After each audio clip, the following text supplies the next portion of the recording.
Hello everyone, welcome back.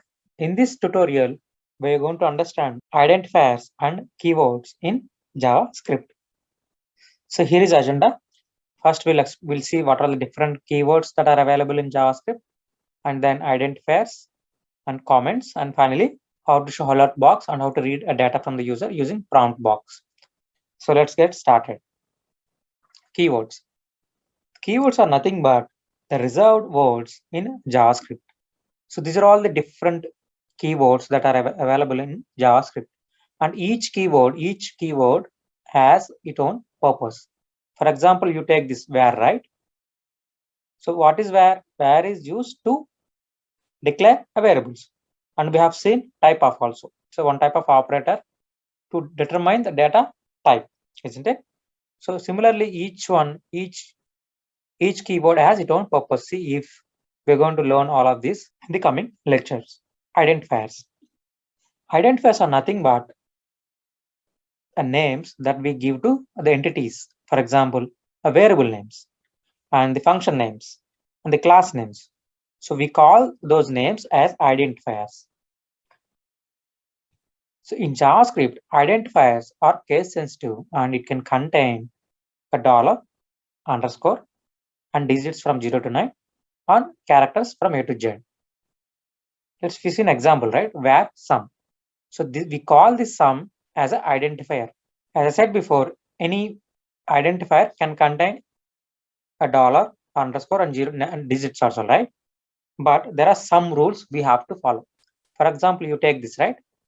This identifier, this variable name is started with a digit, isn't it? But this is not allowed. So every identifier, they should either start with a character, A to Z, or a dollar or underscore. So identifier should not start with a number. So this is not a valid one. But this is a valid.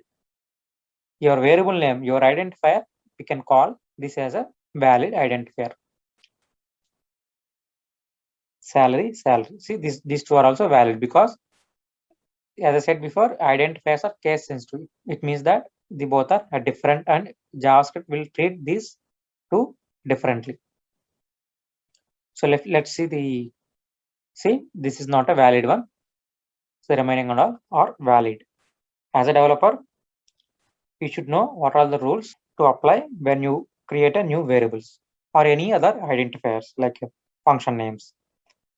See, the first rule is keywords cannot be used as identifier names. So we have seen in the first slide, right? There are a set of keywords available. These are all reserved keywords. So we cannot use a keyword as an identifier names. And JavaScript is a case sensitive. It means that capital A is different, small a is different. Identifier names cannot start with the numbers. This is what we have seen. Identifier name must start with a letter or underscore or a dollar sign. So these are all the rules that we should remember and follow. Now let's see comments. So you take any programming language, you will see a comments. So basically there are two main advantages having comments. The one is JavaScript comments can be used to explain a JavaScript code, and it will make your code more readable. Okay, let's say you have written a lot of JavaScript code, and you can try to explain that logic, right? You can try to explain your code using these comments. This is one of the main advantage. And the second advantage is JavaScript comments can be used to prevent execution.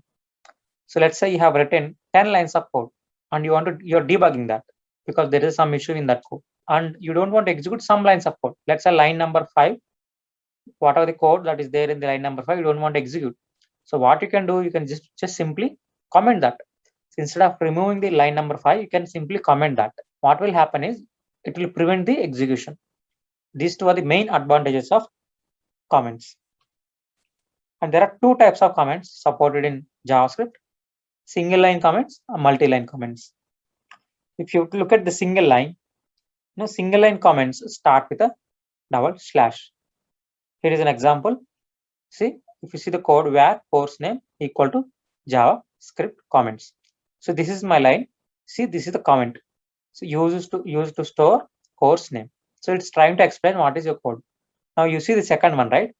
See, there's something, even though you don't understand what is a code, if you look at the code, if you look at the comment, right, you see, change the paragraph text. Okay, so this line is trying to change the paragraph text. So that's how you can explain your code with the help of comments.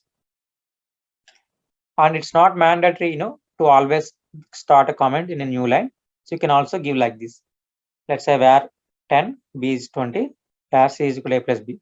Comment here, add a comment. It adds value of a and b. So this is also allowed. So this is a single line comment. It's coming to the multi-line. So let's say you want to write comments which is more than one line. Then we can use multi-line comments. So multi-line comment starts with a slash star and ends with a star and slash. This is an example, right? See, this is the comment here. So this, what are the code that is there, what are the text or code that is there in between, it is commented. And as I said before, any code that is there between the comments won't get executed. So that's all about the comments. So next, see alert box. Let's say you want to show a pop-up on your browser. Then we can use this alert box. It shows a pop-up on the browser and waits for the users to press OK. If you see an example, right? Alert, open bracket, what are the text that you want, just close bracket. If you execute this code, so this is the output. This is the pop-up that you will see on browser. So you will see a browser, you will see a pop-up, and what are the messages that you have given here. And there's a one OK button. Similarly, you want to read data from the user. Then we can use the prompt box. It shows a pop-up on the browser and waits for the user's input. Is an example. Let's say you want to read an age from the user. And where age prompt. Here give what are the message that you want to, what is the question that you want to ask. So once you do that, a pop-up will come, a similar pop-up, but this time you will have a text box in that pop-up. You just enter the value and there are two buttons, OK and cancel. So once you click on OK, what are the value that you have entered, it will be stored in this variable age. Okay. Now let's go into browser and see examples for each one of them.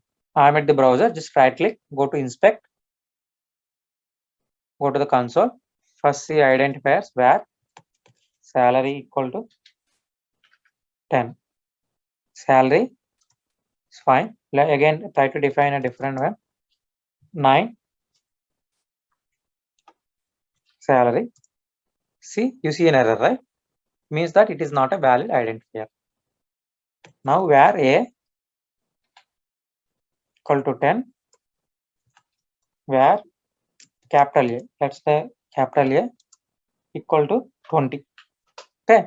Now type A, it is 10, isn't it? Now type capital A, it is 20. So because it's a case sensitive, these two are treated differently. Now comments, clear. So this is single line comments and multi-line, this one. Multi lines. We're going to use these comments a lot when you're writing big programs. So the next thing is alert, right? Clear. ALERT, hello. Just enter. See, www.google.com says hello. Click on OK. Alert. You can type welcome to purple line. So welcome to purple line. Now let's try with prompt. So where age equal to prompt. How old are you? Question mark. See, it is asking, isn't it? Now let's enter, let's say 20. Okay. Now age. See, the value is 20. And if you see the data type, right, even though I entered number, type of age, which is a string. So anything that is between the single quotes and double quotes, we treat that as a string. And one thing you have to, if you observe one thing, so let's say alert, drawback of these alerts and prompt is it will freeze your browser. So you cannot do anything. Once any such kind of pop-up comes, you cannot do any action. You have to click on OK, then your web page can be accessible. So that is only the problem with this alert and prompt. I think that's all in this tutorial. Thank you all. See you in the next session.